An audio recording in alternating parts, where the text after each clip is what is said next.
Hello everyone. This is not the kind of video that I know you guys expected to see. It's not I'm not releasing this on Sunday anyways, so it doesn't really matter that much. But I really thought it was quite necessary that I released it. This is a little bit more serious than other videos in which we are learning about scientific topics that are extremely interesting. This is more of an opinion video, but also kind of detailing what's going on specifically in my state. I said I think my title is going to be what I think about coronavirus in my state. Yeah, so I live in Wisconsin. I live in Wisconsin. That's all you really need to know. And if you've been paying attention recently, you likely have seen that coronavirus is extremely prevalent in our state. It's been pretty bad. There's no question about that. We have the fourth highest current new case rate out of any state in the country, behind I think North Dakota, South Dakota, and like Montana. I'm not completely sure, but we have one of the highest case rates, and I think we have the 31st highest population, but the 11th highest case count. So that is embarrassing, to say the least. We also have one of the highest case rates in the top 10. We are in the top 10 for highest case rates, so that's not good either. But yeah, so I just kind of wanted to detail what it's like living in this crazy COVID environment in Wisconsin. Where I live in Wisconsin, specifically in southeastern Wisconsin, cases haven't really been too bad. We've generally kept it more in control relative to our northern and western counterparts, but that's not really the case anymore. Recently we've been experiencing some drastic case increases, not only in Milwaukee but also in the surrounding counties like Waukesha County, Washington County, Dodge County, Ozaukee County. Not really the ones along the borders yet, but it seems like we're getting there. But yeah, so around 2 weeks ago, there were around 200 to 400 cases a day. Or like 3 weeks ago, there were around 200 to 400 cases a day in Milwaukee County. Now there are 700. And today we reported 5,000 cases in Wisconsin and 64 deaths, which both of those are easily records. Easily records. Those are strong records, and it's been kind of difficult to deal with it. Like, I mean, you can look at the statistics as much as you would like, but one thing that people don't really understand is the experiences of the people that actually like are in these large mass gathering kind of environments every single day. I don't go to school 5 days a week. My school has a hybrid model, but there are a significant number of cases that are arising in our school, and there are quarantines everywhere. For example, one of my friends, he might be watching this video. Hey, Riley. He has a chemistry class in his third hour, and there are 25 kids in his class.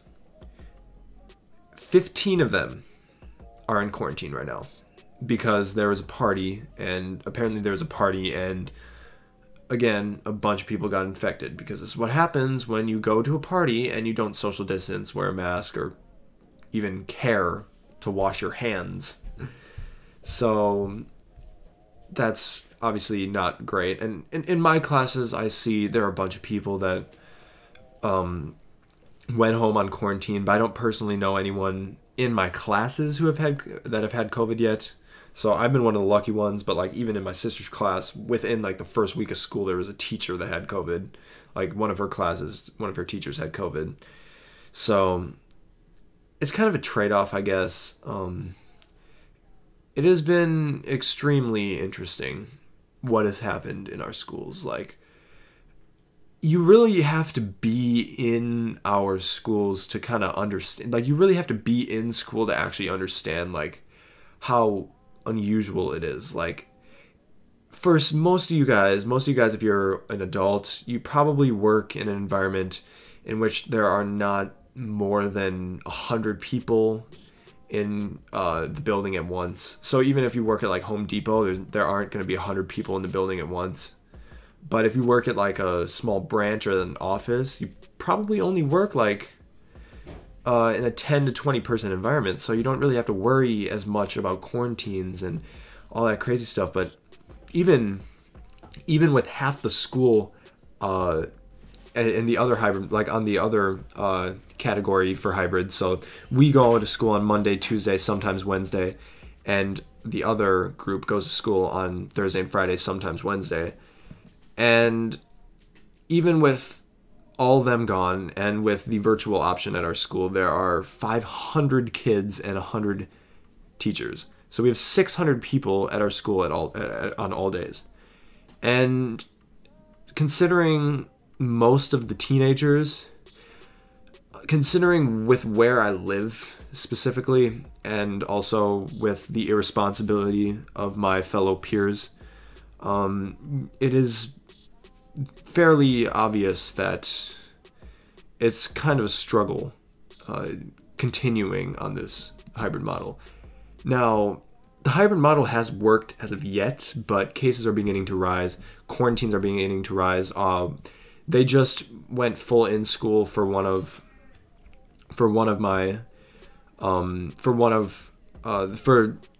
kindergarten through second grade, and one of the K through 2 schools has about 12% of their kids in quarantine right now. Actually, the school's right across the street from my house.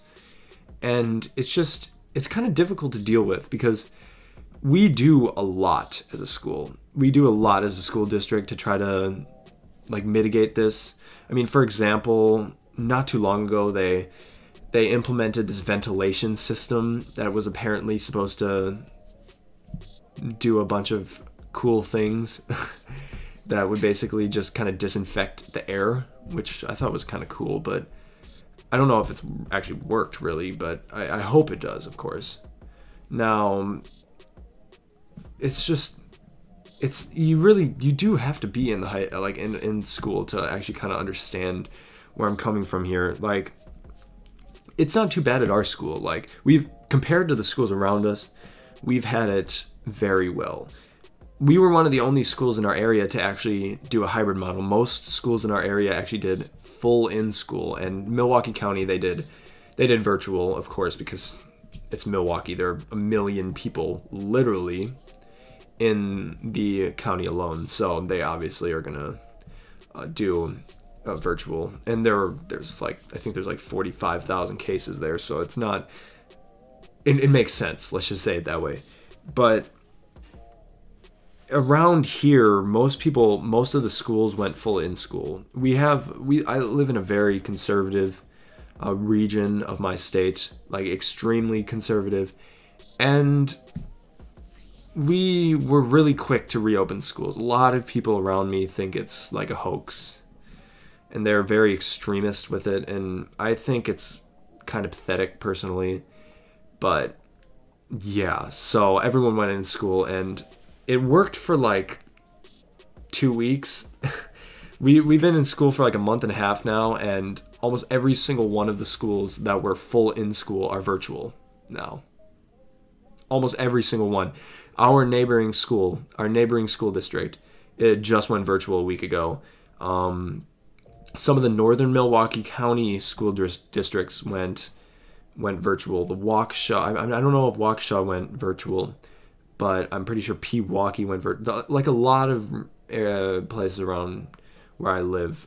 But yeah, so the only schools that went that were in hybrid, that are still in hybrid and still like in school, are the ones that were in hybrid, and there are a few. There's one to my north and then one to my south.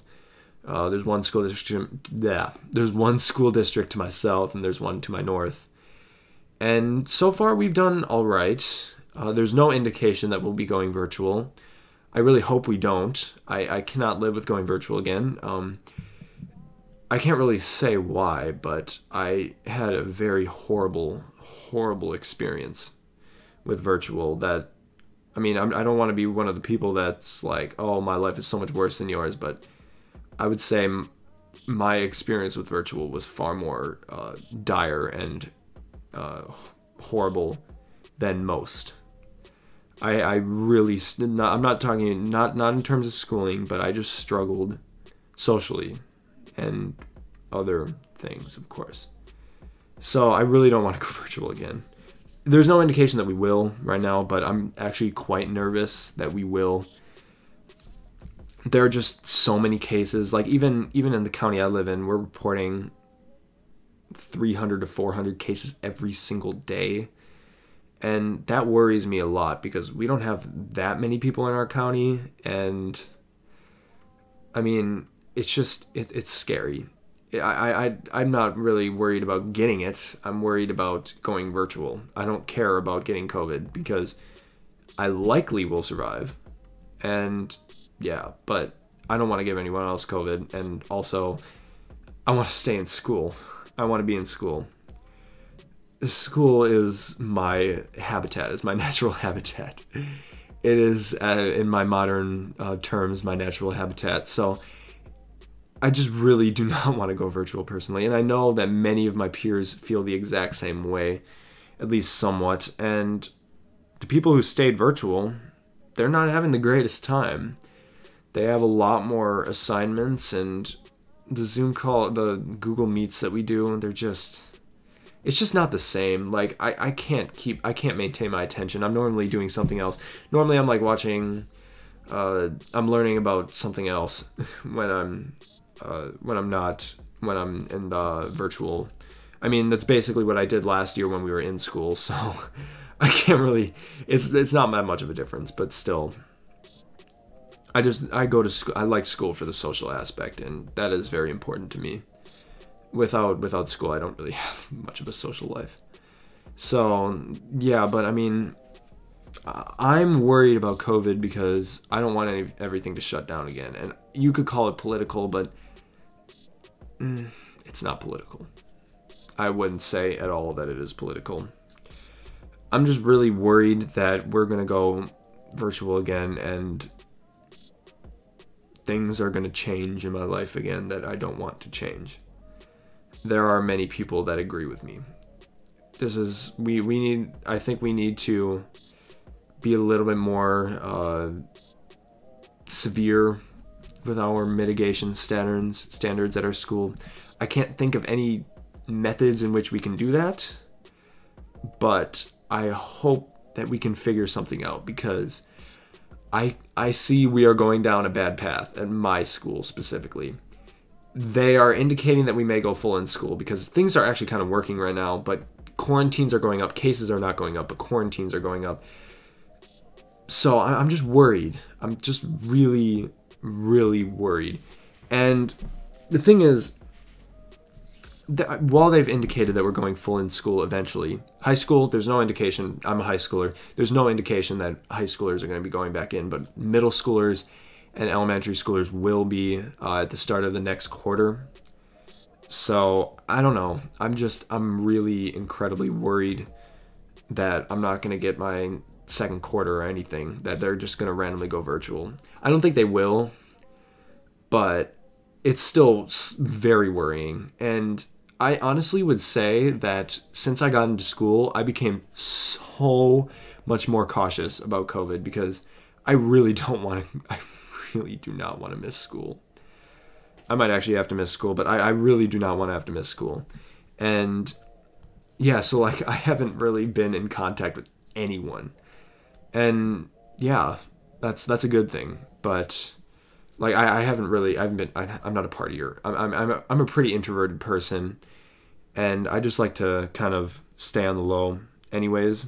So I mean, I'm naturally kind of socially distanced from people because of the things that I like and the few friends that I have. But yeah, so it was kind of it was an advantage for me. So I was just very careful, always wear my mask, always social distance, always wash my hands. And I've never been in contact with a single person before. I've never had to quarantine, not once in my entire life.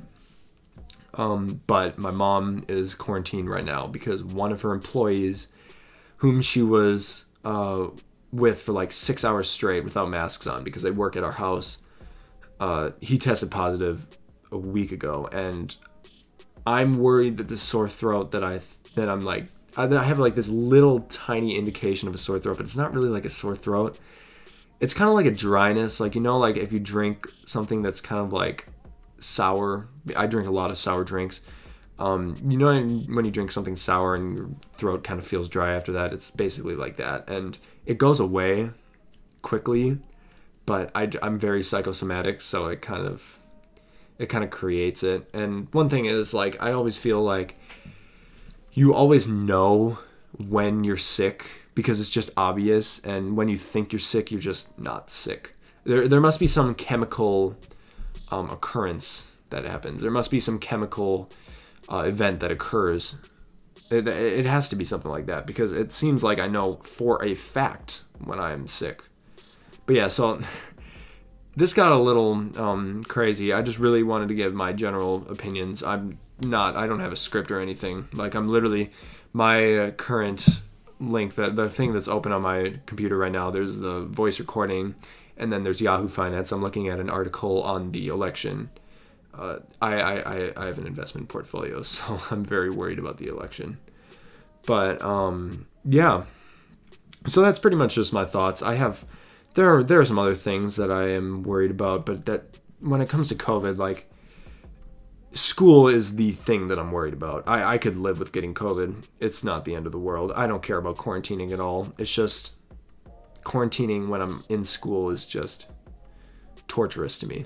I can't handle it. I don't want to quarantine at all. I want to avoid that situation at all costs, but it is what it is, I guess. I guess we have to listen to what the experts tell us, what the scientific consensus is. We always need to make sure that we understand what the current scientific consensus is, and then we need to base our mitigation efforts on that consensus. So yeah, anyways, thank you all for watching. This was just a random video about coronavirus, but yeah, it was kind of serious, but yeah, that's really all it is. So thank you all for watching, and I hope you guys somehow enjoyed this unusually serious and weird video. Yeah, take care and stay curious.